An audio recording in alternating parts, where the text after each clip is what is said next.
अगर वॉशिंगटन सुंदर ने वो पहले ओवर में विराट कोहली का लड्डू कैच ड्रॉप ना किया होता तो क्या जीटी आरसीबी को सरप्राइज कर सकती थी?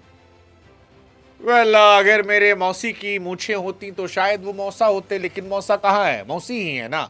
और इसीलिए अगर मगर ये कहानी नहीं होती। कहानी ये है कि आरसीबी ने जीटी को 5 विकेट से हरा दिया। जीटी ने 205 बनाए, हालांकि 205 कम लग रहे थे क्योंकि 170, 150, 160 का स्ट्राइक रेट थोड़ा आउटडेटेड हो गया आज के जमाने में, खासतौर पर जब आपके सामने आरसीबी की बैटिंग हो, जहां पर विराट कोहली हो, देवदत्त पडिक्कल हो, रजत पाटीदार हो, टिम डेविड हो। ऊपर से अगर आप कैचेस ड्रॉप करते हैं तो फिर तो कहानी पलट जाती है, और विराट कोहली कैच ड्रॉप करते तो फिर तो कहानी अच्छे से पलटनी होती, क्योंकि फिर विराट मौका नहीं देते, और विराट ने मौका नहीं दिया। 44 गेंदों पर 81 रन की पारी, जिसमें 8 चौके 4 छक्के, और वहीं से मैच फिनिश कर दिया, वहीं से मैच फिनिश कर दिया। मतलब विराट कोहली ने बताया कि भूख अभी भी जिंदा है।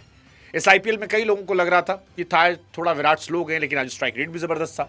मतलब 180 प्लस का स्ट्राइक रेट था। साई सुदर्शन शतक लगाया, लेकिन स्ट्राइक रेट 170 प्लस का था। शुभमन 150 पे रह गए।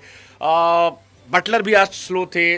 सवाल वही सब है कि यार क्या इस स्ट्राइक रेट पे आप सरवाइव कर सकते हैं आने वाले मॉडर्न T20 क्रिकेट में?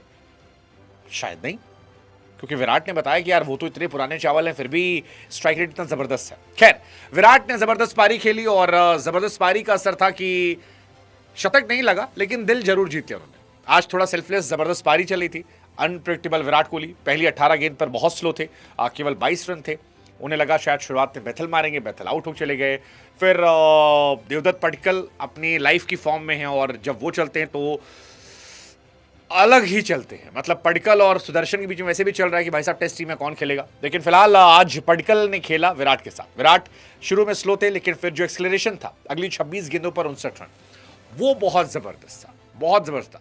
एंड होते होते भी 184 का स्ट्राइक रेट था, और इसी वजह से विराट कोहली साहब जो है फिलहाल पर ऑरेंज कैप होल्डर हो गए।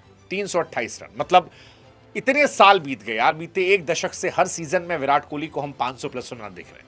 ये अपने आप में एक सफलता की कहानी है। क्लासन 323 है, लेकिन विराट कोहली 37 साल की उम्र में अगर क्रिकेट की दुनिया में बॉस कर रहे हैं तो फिर ये अपने आप में उनकी तारीफ में जितने कसीदे पढ़ो उतना कम है। 38 गेंद 69 रन एसआरएच के सामने, 18 गेंद 28 रन सीएसके के सामने, 16 गेंद 32 रन सीएसके के सामने, 38 पे 50 एमआई के सामने, 34 पे 49 एलएसजी के सामने।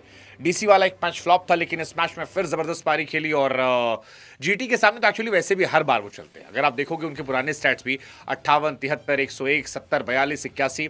सो Virat Kohli always top notch against GT, और इस बार भी कुछ अलग नहीं था। हालांकि अलग बस ये था कि गुजरात टाइटंस ने आज थोड़े से रन बनाए, क्योंकि शुरुआत में मुझे लग रहा था कि यार गुजरात टाइटंस क्या अच्छा खेलेगी, टॉप 3 उनकी बैटिंग होती है, और आरसीबी की बॉलिंग ठीक ठाक थी। लेकिन आज आरसीबी की बॉलिंग उतनी ज्यादा इंपैक्टफुल नहीं थी, या कहें कि पिच में ऐसा कुछ नहीं था, क्योंकि कुणाल पांड्या 4 ओवर में 50 पिटते हैं, शेफर्ड 17 पिटते हैं, सुयश 4 ओवर 36 पिटते हैं, जॉस हेजलवुड 40 पिटते हैं। बैटिंग साई सुदर्शन ने अच्छी की आज 58 पे 100। हालांकि 58 पे 100 अब थोड़ा सा आउटडेटेड लगता है, थोड़ा स्लो लगता है। शुभमन गिल ने काफी स्लो पारी खेली, 24 गेंद 32 रन, 133 का स्ट्राइक रेट, जो आज के जमाने में शायद सूट नहीं करता। वॉशिंगटन सुंदर और होल्डर ने आखिरी में कोशिश की कि ले जाएं आगे, खासतौर पर जेसन होल्डर ने 10 गेंदों पर 23 रन की एक जबरदस्त पारी खेली। लेकिन वो 205 जो मुझे लग रहा था कि गुजरात की गेंदबाजी देखकर शायद गुजरात इंपैक्टफुल हो जाए, लेकिन वो गई नहीं, क्योंकि रबाडा जो पिछले मैच के हीरो थे, 3-4 विकेट निकाले थे, लखनऊ के सामने धुआं कर दिया था, वो आज बहुत महंगे साबित हुए, और काफी पिटाई उनकी हुई। होल्डर बैटिंग अच्छी की थी, लेकिन गेंदबाजी में वो भी पिटे, 3 ओवर 35 रन। कृष्णा जो इनके सबसे बड़े इंपैक्टफुल प्लेयर थे, वो बहुत पिटाई हुई उनकी, 2 ओवर 31 रन। राशिद खान जो इनके मेन बॉलर थे, 4 ओवर 49 रन। मानव सुतार आए थे, उन्होंने ठीक ठाक किया, बट आई थिंक पिटाई ठीक ठाक हो गई, और खासतौर पर उनसे हुई जो मिड ओवर में अच्छे बॉलर थे, जैसे प्रसिद्ध कृष्णा, राशिद खान। इनका पिटना जीटी को कमजोर कर गया, क्योंकि GT already batting less team है, 3 ही 4 बैट्समैन है। बॉलिंग वाली उनकी टीम थी, लेकिन बॉलिंग में भी सामने पडिक्कल ने जो पिटाई की, पडिक्कल की तारीफ होनी चाहिए, क्योंकि पडिक्कल बहुत स्लो रहे। 2022 में 22 का एवरेज था, 122 का स्ट्राइक रेट, 23 में 26 का एवरेज था, 130 का स्ट्राइक रेट, 24 में तो 5 का एवरेज था। कोई उन्हें टीम में चाहता नहीं था, लेकिन फिर आरसीबी ने भरोसा जताया, और बीते कुछ समय से आप देखिए क्या पारी खेल रहे हैं। एसआरएच के सामने 26 गेंद 61, 29 गेंद 50, 27 गेंद 55। Devdutt Padikkal 2.0 is absolute cinema, क्योंकि जो पारी वो खेल रहे हैं, जिस तरह का इंटेंट वो दिखा रहे हैं, I think hats off to this guy, hats off to this guy. हालांकि मुझे लगता है कि जीटी, फिर मैं कह रहा हूं, जीटी ने रन कम बनाए थे। जीटी को 230 225 जाना चाहिए था, 200 रन जाना आई थिंक काफी हद तक कमबैक करवाना था, और ये कमबैक भुवनेश्वर कुमार ने किया। भुवनेश्वर कुमार भी एब्सोल्यूट सिनेमा है यार, हर मैच में देखो आप उनके स्टैट देखो। आज 4 ओवर में 31 रन 1 विकेट, हर मैच में सी है 4 ओवर 31 रन 1 विकेट, फिर 41 run 3 wicket, 37 run 38 run 27 run 26 run 3 wicket, मतलब एब्सोल्यूट सिनेमा। आखिरी के ओवरों में देखिए, 17वें ओवर में 4 रन, 18वें ओवर में 5 रन, 19वें ओवर में 8 रन, और फिर 20वें ओवर में 18। तो वो जो रन कम बने आखिर में, आई थिंक उसका असर था। 200 पार हुआ, बट वो जीतने वाला पार नहीं, क्योंकि आरसीबी को हराने के लिए आपको 250 के आसपास जाना चाहिए। Sai Sudarshan again fantastic knock, but थोड़ा सा स्लो है, थोड़ा स्लो है। 175 अब आज के ज़माने स्लो है। 50 मतलब आई डोंट नो, मतलब आई शुड नॉट से दिस, क्योंकि साई सुदर्शन ने अपना काम कर दिया था। बाकी लोगों को अपना काम करना था। वो 17वें 18वें 19वें ओवर में अगर यही और अच्छा होता तो शायद हम साई सुदर्शन की और तारीफ कर रहे होते, लेकिन क्योंकि 230 बने नहीं, तो फिर आप थोड़ा सा वहां पर कर सकते हो। But again he is a class player.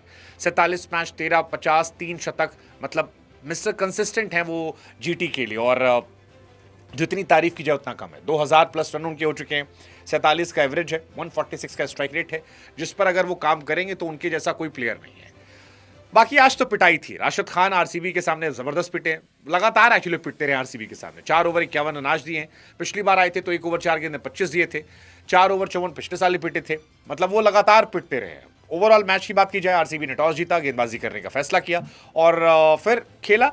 Batting pitch थी, सड़क पर मैच हो रहा था, लेकिन सड़क पर जो तेज खेला था या जिसके बॉलर ने थोड़ा कंट्रोल रखा, तो आई थिंक थोड़ा कंट्रोल आरसीबी गेंदबाजों के पास था, and that's why they had a royal win over GT.